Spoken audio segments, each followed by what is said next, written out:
What is up, everybody? This is Recap Rewind. I'm JLAG. And I'm NB. And we are recapping and reviewing Riverdale Season 3, Episode 4. And it's called The Midnight Club.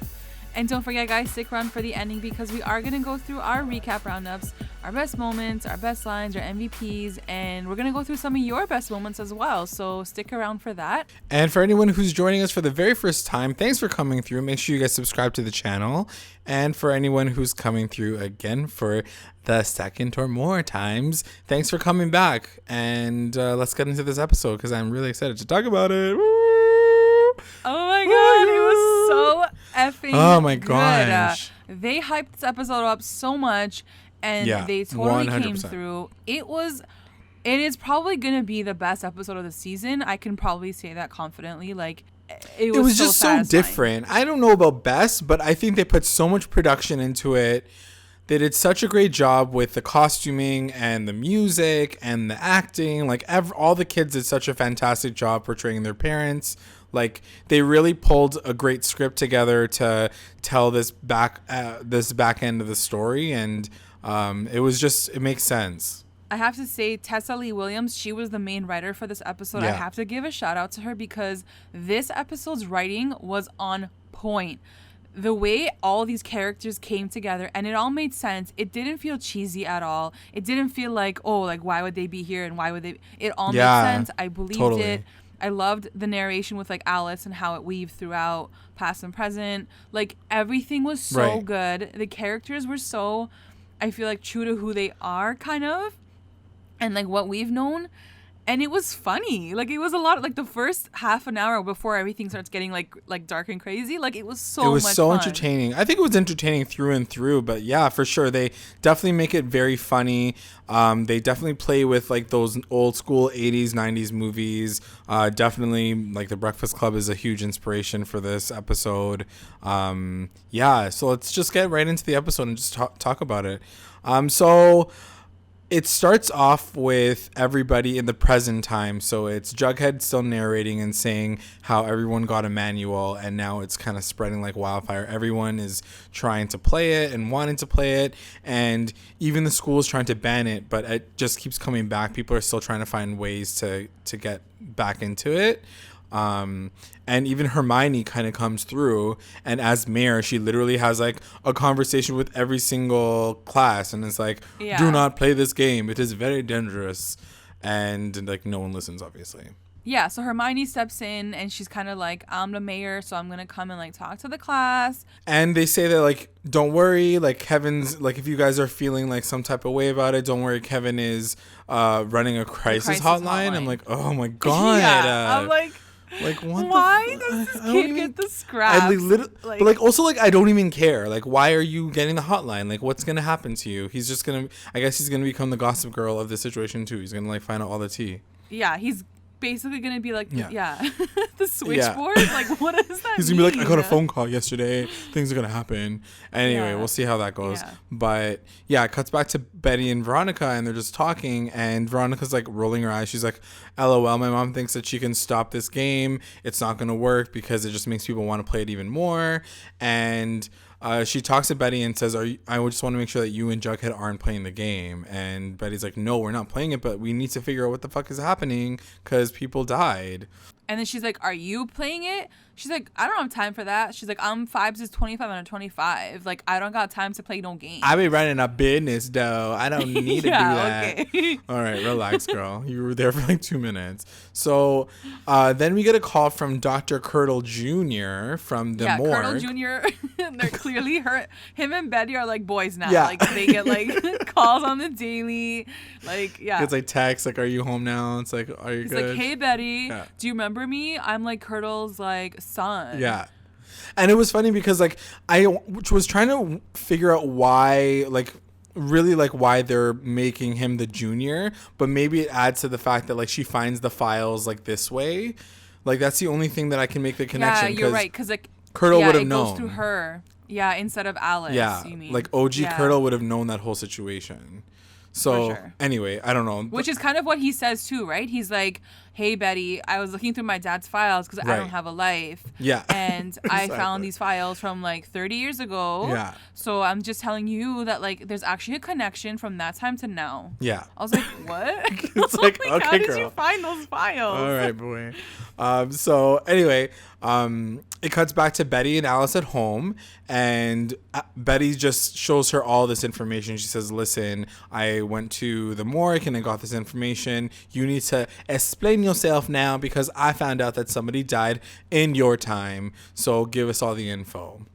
And Betty basically says, like, let us know what happened. Like, you need to tell us because it's gonna happen to us again. Yeah, she's like, I can keep going on with this, Mom. Like, I'm gonna keep digging, or you can just like tell me yourself and like tell me what the F is going on. Right. And Alice is like, okay, fine. Like, here. Like, I love how like this is the moment that got her to be like, all right, let's do it. Yeah. Yeah. So then it starts off like the whole flashback episode, which was so exciting. Yeah. And it's and it has Alice as the narrator, and she was like, it was a simpler time back then, and like the music plays, and everybody's like kind of walking through the hallway, and it shows her kind of as the main character, and she's like this badass bee. Yeah, it really starts off with her life at that point, right? Yeah. Because I think the first time we do see her is like she's walking through the hallway, she gets to the bathroom, and she pees on a stick, and then she realizes that she's fucking pregnant. Yeah. She's like, oh shit. 4 minutes into the episode, I'm like, girl, really? So really? And she's like, shit. And Hermione's like, oh, Hermione's like in the like by the stall, the sinks, and she's like, what's going on in there? Yeah, so then they talk to each other, and she's like, get the F away from me, Hermione. You're such a, like, she's like, why don't you go, like, pray somewhere? Because she's, like, a Catholic schoolgirl. Well, that's what I do. First of all, that doesn't make sense. Like, if you're a Catholic schoolgirl, like, you would be in Catholic school. Yeah. You wouldn't necessarily like, she was literally wearing my uniform, like, in a public school. Yeah. Like, you don't do that. Like, you would go to a Catholic high school. Yeah, I didn't understand that either. I was like, wait a minute. Make sense. Why are you wearing that? That doesn't make any sense. I'm like, girl, you literally have the option to not wear this goddamn kilt, and you're still wearing this goddamn kilt. So anyway, so she opens up the door, and you can tell like I just love seeing the dynamic between all of the parents. Oh my god, it was so good. Yeah, so Alice is just like that badass girl. She's like, get out of my way, you're such a straight edge, whatever. And Sierra is on, like, she's like writing end apartheid on the wall, like on the mirror with lipstick.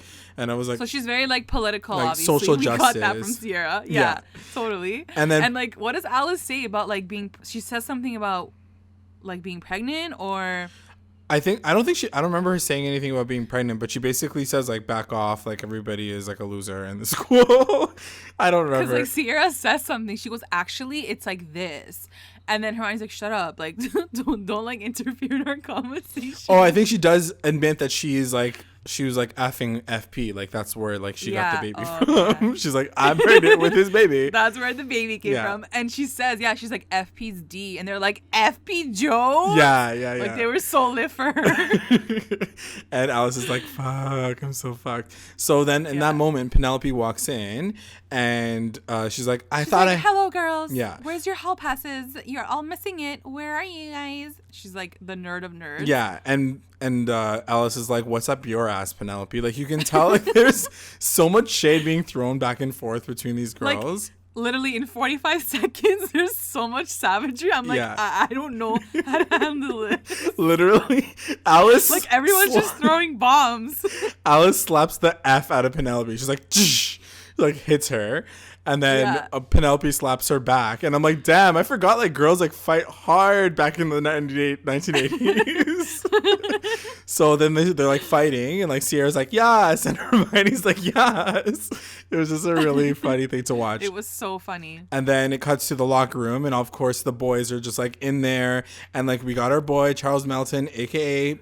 Marty Mantle, and Marty, and he's trying to coerce everybody to like streak. He's getting FP, who's like wearing like literally a Letterman jacket, which is so weird for us to see FP in this way, because he's wearing like an actual athlete's jacket. I have to say, like, I loved his character probably like the most, because just of the way he was so different in this episode, and so we got different. To see him sort of before we know him as FP, like the serpent. So yeah, he's in a Letterman jacket. He's like a jock basically, right? Like, for sure. He's like a star athlete. Alice was saying, like, yeah, like a good student, I guess. And yeah, Marty's like, like, why are you just gonna like run around naked? Yeah, like let's. Like, but why though? Like, what's the purpose of this? No, honestly, I was in high school and there was someone in my high school that streaked, so it's like a thing that people do. So, yeah, so they like. So yeah, FP's like, I don't know, like I should, and Fred's like, okay, I'll come with you, don't worry. Like since like that's how they became best friends because they both like streak together. Like yeah. It's so random. He's like, if you run fast enough, it'll just look like a blur. Ain't nobody want to see your dicks, guys. Like, relax. So, anyway, that's how they all get into detention. Like, Alice is basically like, we got into detention because we got in a fight in the bathroom. They went to detention because they were streaking. And then they're like, welcome to detention. And then it cuts to like the opening credits. And this is the only time I'm ever going to say this about the opening credits. But it's like these like Saved by the Bell 1980s. Totally. Yeah. It has that vibe. Yeah, like vibe. It's like so cool that they changed even that up. Really cool. It was cool. So anyway, it's back to detention. And it's once again Alice's narration, and she's going through every single person. They're like FP Jones, like the sexy guy. He's a stud muffin. Yeah, she's just like calling everybody out, and it's the character. It's basically the characters that we know them to be today, like Fred, like the do-gooder, and Penelope, like the rich bitch, like whatever. Like everybody has like their moment. And it shows FP and Alice kind of like sexing each other, like in the locker rooms. Can we just like break this down for like 1 minute? Let me just break this down for a minute. Whoa, this had me like, what? Guys, you wanted phallus. We got phallus technically. Yeah, forget freaking present phallus, because I would just want past phallus because they're just so much hotter. Yeah, it's true. I mean, it's Cole Sprouse and Lily Reinhart too, right? Like, we have to remember that they're like dating in real life, and like they're like smushing in real life. Yeah. So like it's not even a stretch. Yeah, for sure. So anyway, she even says it to Betty in that moment. She's like, I hated him, but I really wanted him. Like, yeah, she's like, I was tough as nails, but near FP, I was like silly putty. And Betty's like, okay, mom, like shut up. I can't talk. Jeez. And I wrote a note down here, like in this particular moment, that the music was so good. So we can really quickly talk about how the music was like on freaking point this episode. The music is my favorite. Like that genre of like pop synthy, like 80s, 90s vibes is my favorite. Right. I love it. Yeah. So I wish we could like have a playlist for our fans, but like whatever, maybe tomorrow we can do something. Yeah, we'll try to find something. Just round up all the songs. Put it out together. So then it cuts to Tom Keller visiting Sierra in detention. Gia, guys, this was so cute. They're the cutest freaking couple of all time. I can't. Also, before we get into that, your girl has a last name, because I remember you were like, "What's her last name?" It's like her last name is Samuels. Yeah, Sierra Samuels. Sierra Samuels. So there you go. Yeah, but yeah, I was like Sierra McCoy. That's not her last name. But yeah, they're really cute. They like make out, and he's like, "I'll see you later tonight. Here's some food." Oh my God, like they were so cute. No, they're actually like so cute that I'm mad that like they're not a thing in the real world. They are now, but.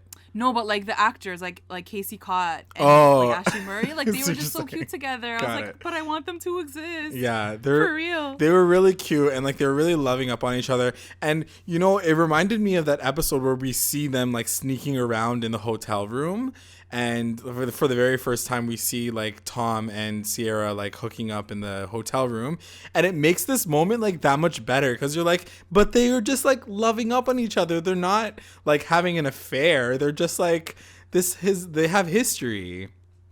They have history. Which was like so freaking cute. Yeah, for sure. And then like especially when we see how their kind of story ends at the end, I was like, oh my God. It was like pretty heartbreaking, for real. It was so heartbreaking, for sure. So anyway, it cuts back to Sierra, and she's like, we're in detention. Like, let's play a game of secrets and sins. So they're all sitting around, and Sierra basically spills her tea. She's like, Tom and I are just different. She basically says like we're racially different and my parents don't want me to date a white guy. Like that's all that's basically. Yeah, she didn't want to say it, but that's exactly what it is. And then Hermione's like, I don't know, like I want to be with Hiram Lodge, and everybody's like, yo, he's like jacked, like he's pretty rich. And she's like, yeah, like, how does he get his money? Exactly. And then like her mom apparently is like, I don't want. Her mom is basically like JLo and Made in Manhattan. She's like, she cleans hotels. So she's like, she cleans I don't want that life for me. Yeah. So then, so that's her story, and then it shows like Alice talking to Fred, and it's so cute, like their relationship with each other. Like Alice is throwing shade at Fred, and it just reminds me of older Alice and how she's so quick-witted and like she's so snarky to other people for no reason. She's just like calling people out because like Fred's just like, yeah, like I like to take care of people and like, you know, everything's great. And like his answer was so effing cute. He was like everyone's like blowing themselves up kind of, and he's like, I love Riverdale. I'm just going to stay here forever. And, like, maybe one day I'll become mayor. Yeah. Because, like, it's the best town ever. And, like, it was so cute. Like, it was just so freaking Fred Andrews. He's still the same person. And like, I gotta take care of my dad because he's sick. Yeah, it was kind of. And like Alice was definitely like into him. She was like, "Ooh," she's like, "He has like a heart." But she was also low key like rolling her eyes, like just being he's so annoying. And even Sierra, when he says he wants to be mayor, Sierra's like, "That's the worst job ever." Yeah, she's like, "Ew." She's like, "Who'd ever want to be mayor?" Yeah, I thought that was funny, like a little throw there. But then I wrote down too, like now I want to see like the grandparent storyline. Like now let's like keep going back. I want to see like generations. Yeah, because they were talking about their parents like they're so lit. I'm like, damn, like I want to know that history too now. So anyway, Alice, it's like Alice's turn to like spill all her tea, and she goes in on FP. She's like, "You're trash. I hate you." Like, because yeah, she rips him another asshole. Like, because she's basically like, you're such a poser. Like, you wear this Letterman jacket, you act like this, you act like that, but like. Real talk, like you're from like the trashy part of town, like yeah, you're just like Southside like trash. You're like high and mighty, but you know I know that you're trash, which is really funny because you know in the first season of Riverdale, that's what FP tells Alice when he sees her for the first time. Yeah, he's like, you know where you're from my side of the track, so don't act like you're like all up on here like being a Cooper and like rich and shit. Which we also learned like she is from the South Side, right? But like it's just funny how like the tables sort of turn and like she was the one calling him out this time, you know, being like just be yourself. Yeah, that's true. And he does say though, like there's like a real moment where he's like, I'm never gonna hit my kid. And then he's like, no, not like my old man hits me. And then it shows like the reason why he got a broken arm. And I'm like, oh my God. Dad beat the fuck out of him. The dad literally beat him up. It got like really dark. I was like, holy shit. And he's like, just because he was wearing a Letterman jacket instead of wearing a Southside Serpent jacket. I'm like, fuck. That dad sounds like shit. So then it cuts to Penelope and we get like her real story too. Jeez, Penelope's story, man. Like, so we find out that she was adopted by the Blossoms and she wasn't really like a Blossom by blood, and that she was adopted from the Sisters of Quiet Mercy. Like literally this entire like freaking family is a part of that damn convent. So the orphanage. Yeah, so they took like all the redheaded kids apparently and like set them up with like Clifford Blossom. Yeah. And so she's like, first I was his sister and then I was his life companion. I was like, it's so weird. I mean, I guess if they're not by blood, but still, it's just like your sister. Like, anyway. Like, yeah, at first, like, you're his sister, basically. Yeah. So then we see this, like, fight between Hermione and Penelope, which I love that they did this because we know that in the future episodes, Hermione and Penelope, like, hate each other, right? Or is it Alice? I don't remember who she slaps.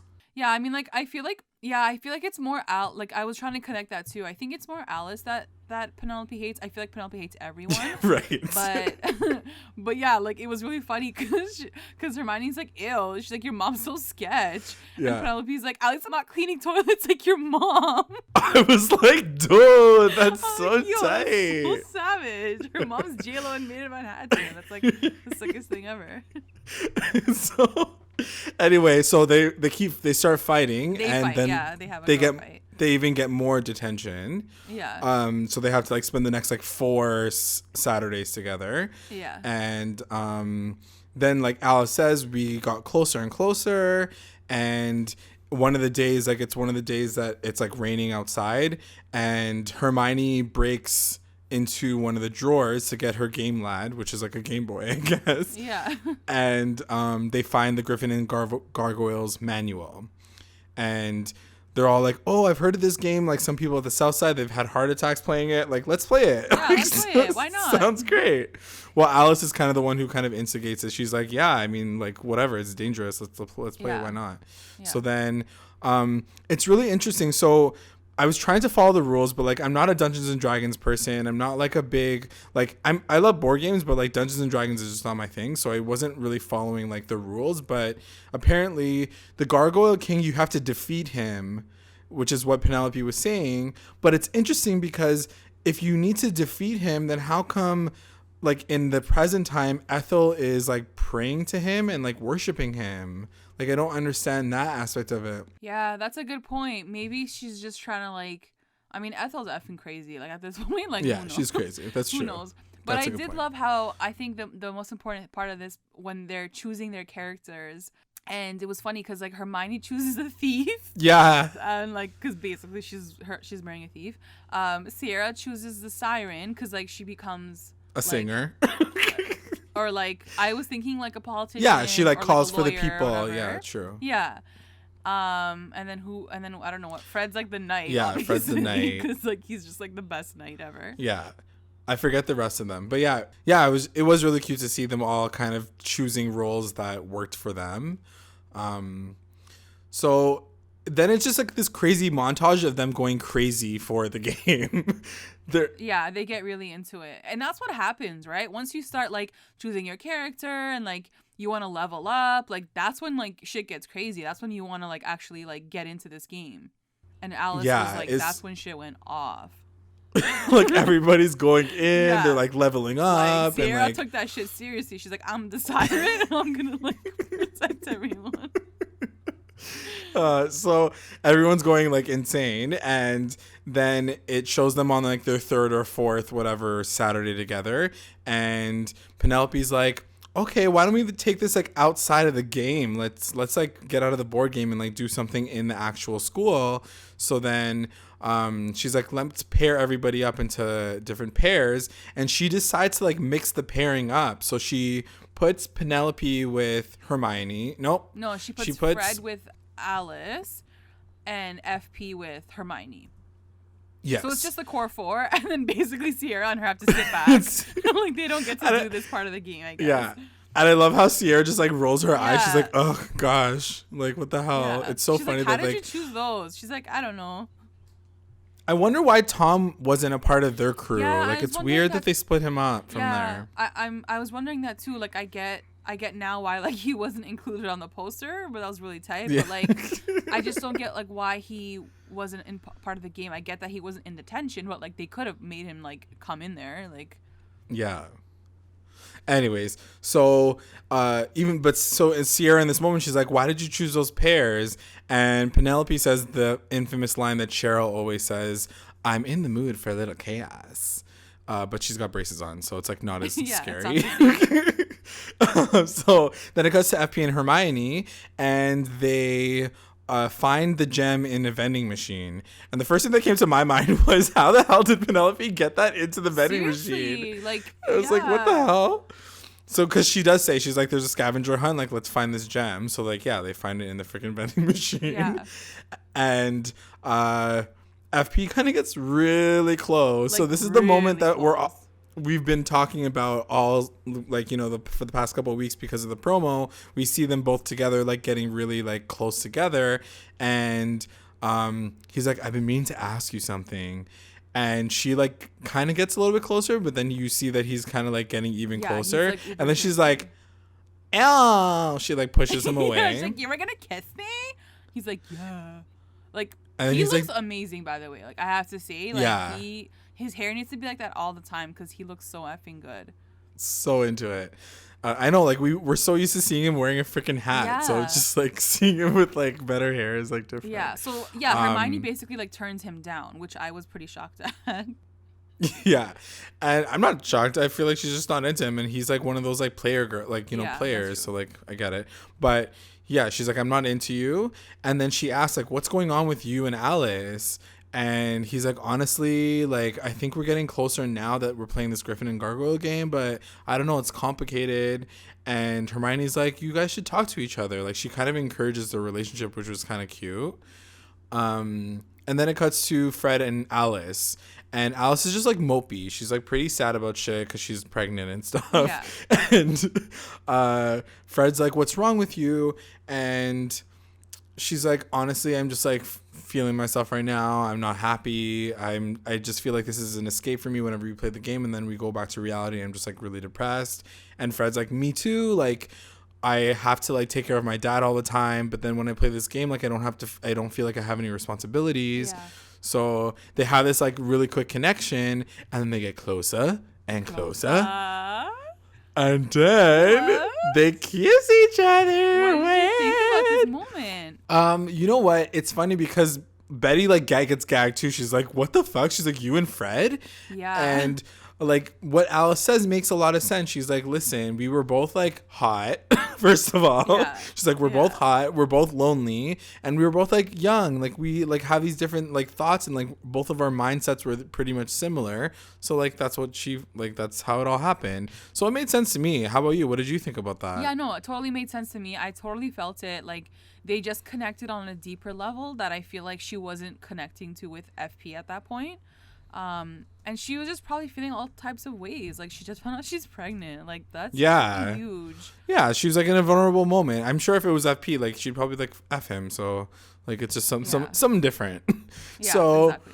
Anyway, so then it cuts to Sierra, and she's like, it's like this whole narration, like, anyway, we were still playing the game, and then even after detention, it became this like new club where they called it the Midnight Club, where they would just sneak into the school and just like hang out and play the game. And it's crazy because like so basically like Sierra like opens, like she leaves the window to the classroom open. That's how they get in at night, and they play the game inside the school.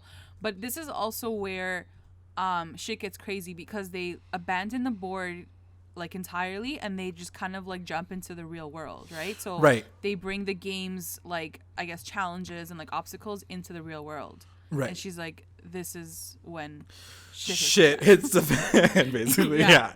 So it's cute because like they're all really nerdy, but they're all dressing up, and like they're borrowing clothes from like the auditorium and stuff. And it shows all the relationships kind of growing together, and it's like FP and Alice and Fred and Hermione. They're like getting closer and closer. And then one of the nights they bump into another group, and the group is comprised of Daryl Doyley, which is Dilton's dad, and then it's Tom Keller, and then Hiram Lodge and Marty Mantle. So they're like the other side. So kind of like all the guys. That's what brings everybody together, I guess, on the other side. And they're like, yo, you guys are playing the game too? Like, cool. Like, we're playing it too. So anyway, they end up, that's how they like link up both of their groups. And then I guess they say like next week or like a couple weeks later, they get a letter, like some fancy letter that's like stamped and waxed and everything. And it's like, come this time, like tomorrow night, and you will ascend to the next step. Like it's like this big next level situation.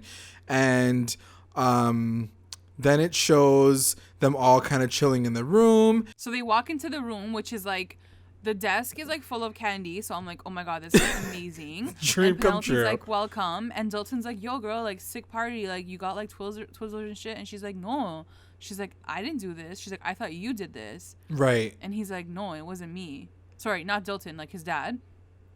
And like, who do you think it was though? This is the part I don't understand. Like, I don't know. Doing this? I have no idea. We can talk about it a little bit later, but I still, like, to be honest, like I still can't even think of who it could be. So anyway, it shows them all, and Hiram is like, let's do drugs. Like, it's such a random thing to... He's like, I got pop rocks.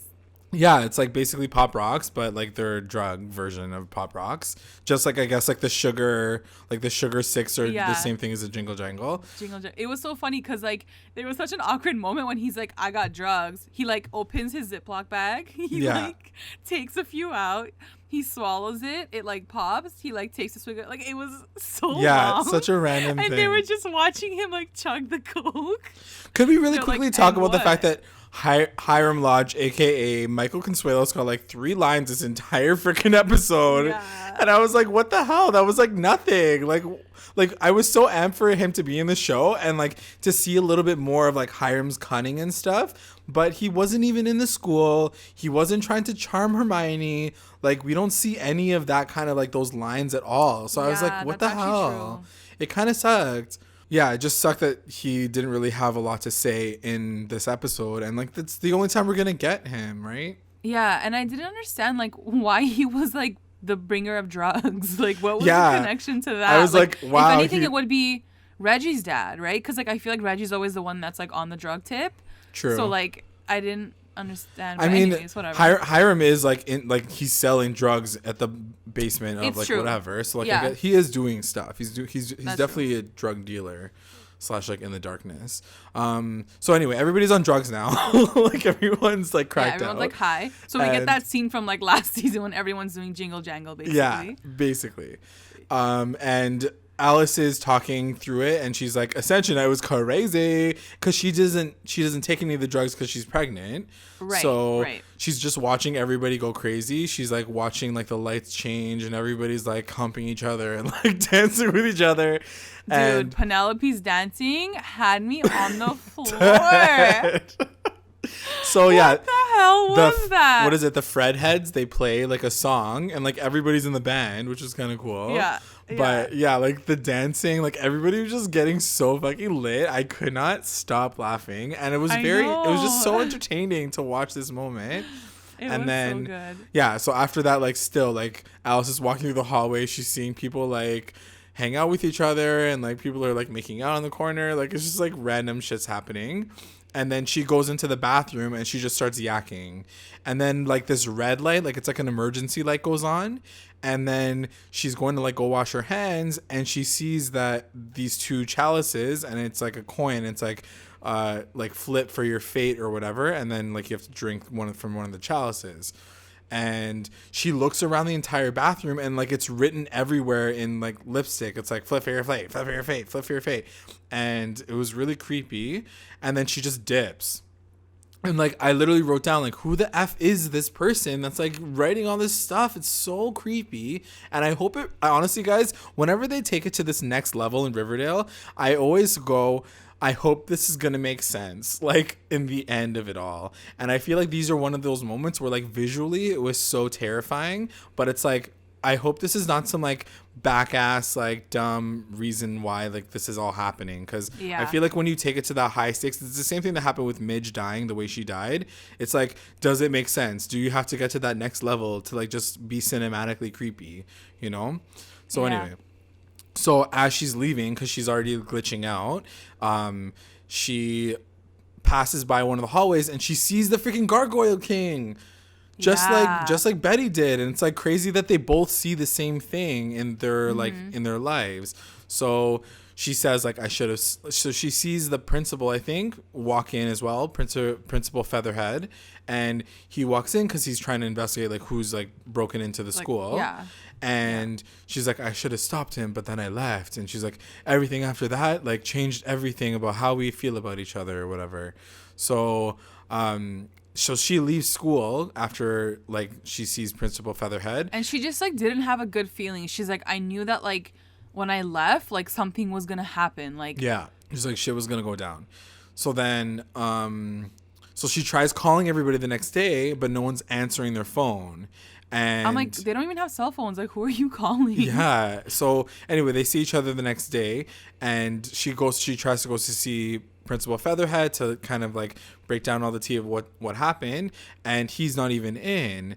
And then she bumps into Hermione in the hallway, and she's like, yo, like, where's everybody? Like, where's Principal Featherhead? Like, what's going on? And Hermione's like, oh, I thought FP was going to tell you that Fred's dad died while we were doing the, like, Ascension night party. Yeah. So I was like, what the? Did you expect that to happen? No, not at all. Not at all. Such a random, like, way to connect it all together. It was very random. I definitely thought, like, someone was going to die. Like, one of the kids was going to die, for sure. Right. So the fact that, like, everyone was safe, I was like, oh, okay, yeah, true. I mean, I guess it makes sense. Like, they all have to, like, go and have sex and, like, have kids. So, like, it just yeah, makes that's sense. true. Yeah, like, everyone's safe, basically. Yeah. So anyway, they also say, like, while this funeral is happening, Principal Featherhead has been missing for, like, 2 weeks. Like, ever since that night, like, no one has ever seen him since then. Yeah. So then they're all at Pops, and Fred is having, like, a really sad moment where he's like, I should have been at home. Like, he died by himself. Like, I feel really bad. I was just, like, running around with you guys.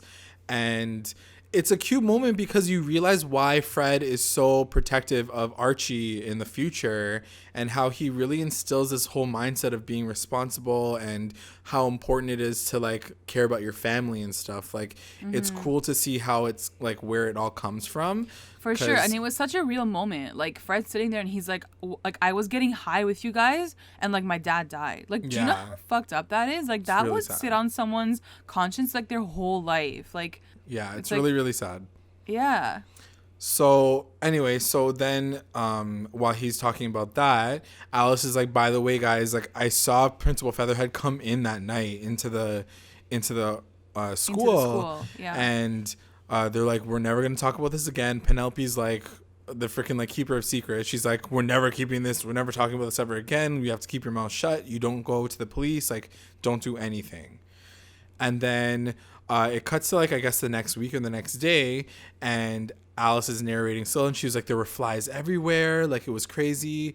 And she was like, Mr. Featherhead was, like, under our noses the whole time. And so then it cuts to, like, everybody's nose, like, basically being plugged because, like, it freaking stinks in the whole entire school. And there's, like, flies everywhere, like, buzzing around. Like, literally everywhere. And then the janitor opens up, like, one of the closets, and Mr. Featherhead, like, falls onto the floor, and he's, like, been dead. And he has blue lips. Like, he's got, like, the blue, like, lips. Yeah. And so then they all meet up, like, in the school, and Alice is like, yo, like, now we gotta go see the cops. Like, this is crazy. And she's like, who was wearing that Gargoyle King outfit? Like, one of us must have done it. So they're all kind of accusing each other and, like going off on each other because clearly they're the last ones to have seen him alive, right? Right. And she even says, she's like, the goblets were full when I left the bathroom. And then I think it's Marty who says, like, all of them were empty when we saw them. So someone must have done something with the cups. Right. And then they're trying to blame each other and, like, who set the quest up, and, like, no one really knows who set the quest up. And then they're all just like, listen, it doesn't really matter what happened. What's done is done. Like, the principal's dead. We need to get ourselves away from this moment and never talk about it ever again. If no one's gonna fess up, let's just, like, destroy the game. So they're like, everybody, like, takes, like, little pieces, which is kind of weird. Yeah. I'm like, why couldn't you guys just throw it all into, like, just the river? Just throw it out or, like, burn it. Everyone's She's like, I'll take the cups. I'll take the dice. I'll take the board. I'll take the cards. I'll take the box. Like, why? Just throw it out. Throw it out. So, yeah. So then in that moment, they're like, let's do a pact. No one ever talks about griffins and gargoyles ever again. And then it cuts to, like, this, like, really sad outro where it shows everybody's kind of futures. And Alice is like, yeah, we all just kind of stopped hanging out with each other. And it shows, like, how... Yeah, like, Alice's outro was so effing sad. She was like, that was the moment, like, we all lost ourselves. Like, whoever we found in that moment when we were playing the game, she's like, we were, like, so far from it. And so, like, she starts breaking down, like, every character. She's like, the Catholic schoolgirl went against her mom's wishes. Like, she, like, you know, she gets Hiram's pearls. So we see Hiram, like, putting the pearls onto her neck. Right. And she's like, where did you even get these from? He's like, don't ask me, amor. Like, I'm going to, like, kiss you now. Like, so, yeah. Everyone, like, goes their own paths. Like, Hermione's, like, it shows, like, Hermione, and it says something about her compromising for the rest of her life, essentially. Yeah, and Fred sells his guitar and, like, goes to work. And becomes a construction worker. And then Tom and Sierra break up. Like, honestly, guys. God. But why did they break up, though? I was like, this is so, like... like, why? You can still stay together. Yeah, she's like, I'm gonna become a politician like right now, and he's like, I'm gonna go to the cadets. Like, it was so random. She's like, we can no longer be together. He's like, I'll wait for you forever, Sierra. I was like, this is so sad. Guys, honestly, that's Tom and Sierra's storyline was my favorite part of probably the entire episode. Honestly, it really was. Like, their ship is amazing. Like, they need to be together. And it's like, and then he says, like, maybe when we're older, things will be different. I'm like, no, they won't. It's so sad. It was so sad.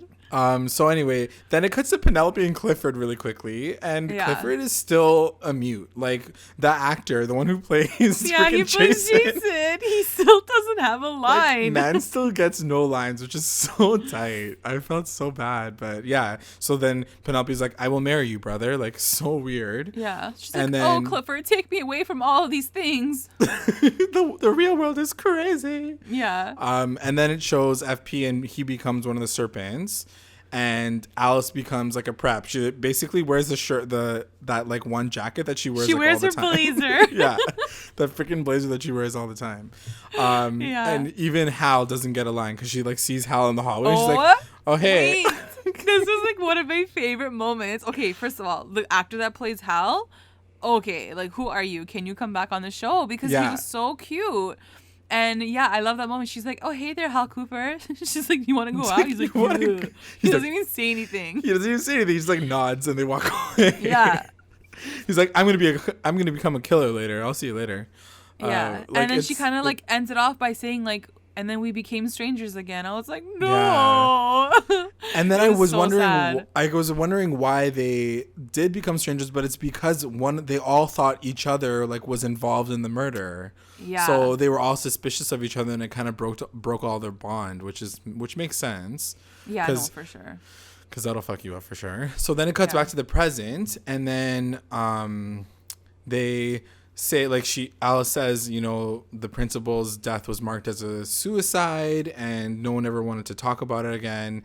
And she says like someone was trying to kill one of us. So like we all looked at each other, being like, one of you wants to kill somebody in this entire group, which is pretty diabolical. But then Betty, she says, but now people are dying right now, and we need to do something about it because it's happening again, and it's really fucked up. And she says that I saw the Gargoyle King in the woods, just like you did.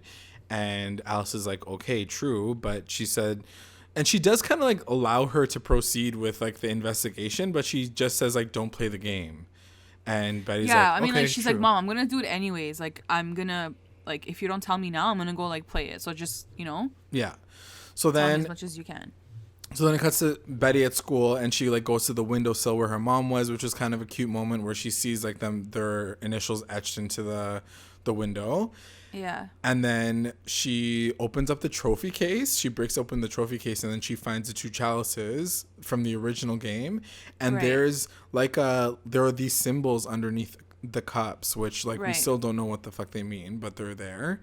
And then she goes to the bunker. So she's like heading down to the bunker where Jughead would be, and she's like, yo, like I'm so excited. Like we should talk about this because I just found out all this information. And then she walks in and she sees him playing the game.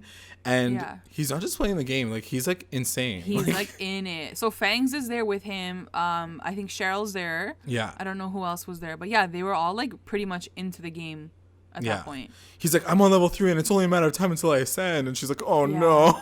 Yeah. Like, fuck. Yeah. And that's the end of the episode. Yeah. It was pretty crazy. There was also a really good moment with Alice right at the end, too.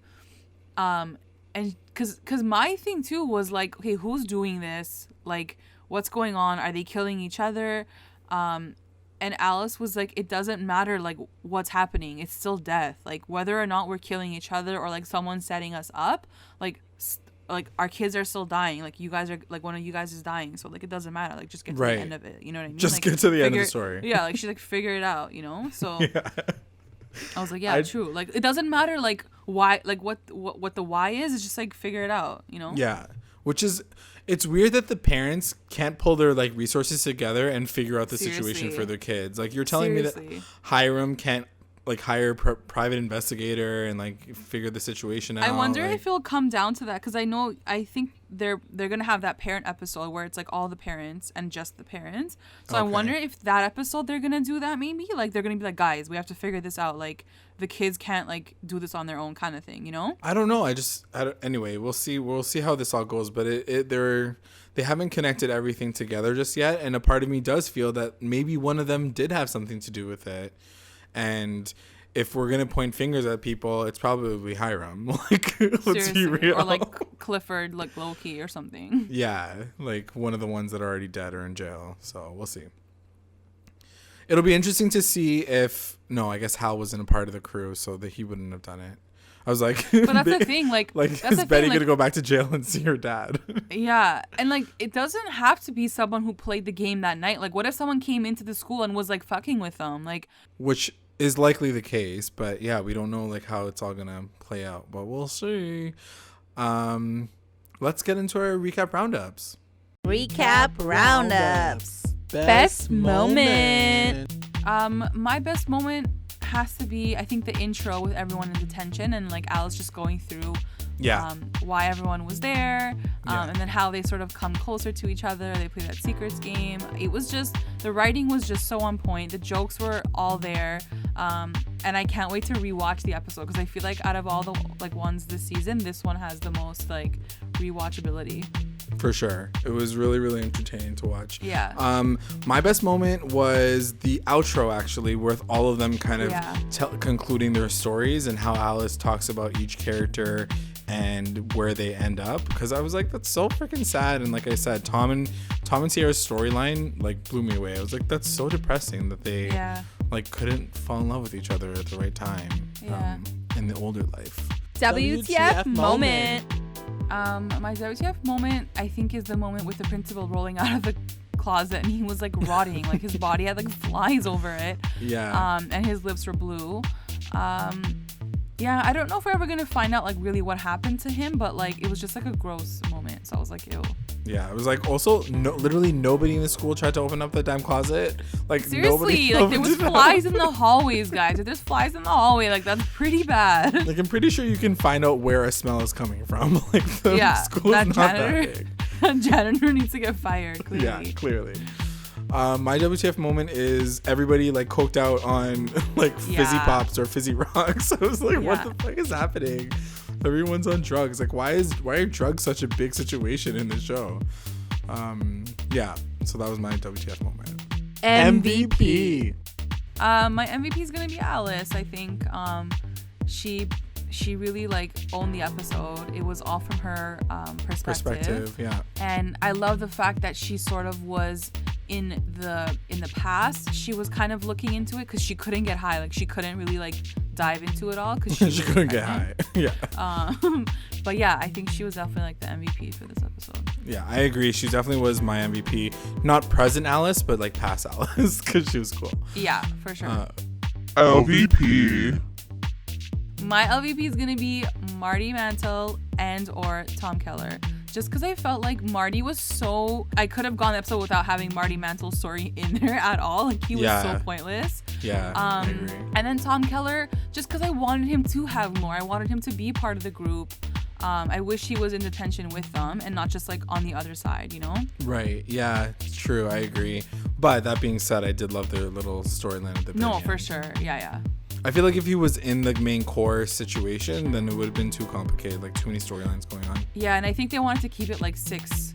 Yeah. Like 6 players, I guess. Makes sense. My LVP is gonna go to Penelope. I just feel like she's a biatch in in the future. She's a biatch in the past. Like there's nothing about her that I really enjoyed other than her dancing. Her dancing was so good. That's what I mean. Other than her dancing, she still like ends up becoming this like straight edge, like don't do this. Like you have to make sure. Like she kind of just turns into this like you can see like moments of it with her. And I don't know. She's not as likable as Cheryl is. So it's even in her nerdiest, I didn't feel really bad for her. Like, yeah, she has a bad life, but she turns into like a total biatch. So yeah, no, still not a fan of Penelope, even in the past. The best line. My best line is gonna go to Alice, and it was like her first line when they jump into the flashback. She goes, "Phones had cords, Winona had Johnny, and it smelled like Teen Spirit. Oh my God, yes. It was so cute. It was a great way to set up like the situation and like where they were, for sure. Mine is also going to Alice, but it's about FP, where she says, "I hated him, but I wanted him."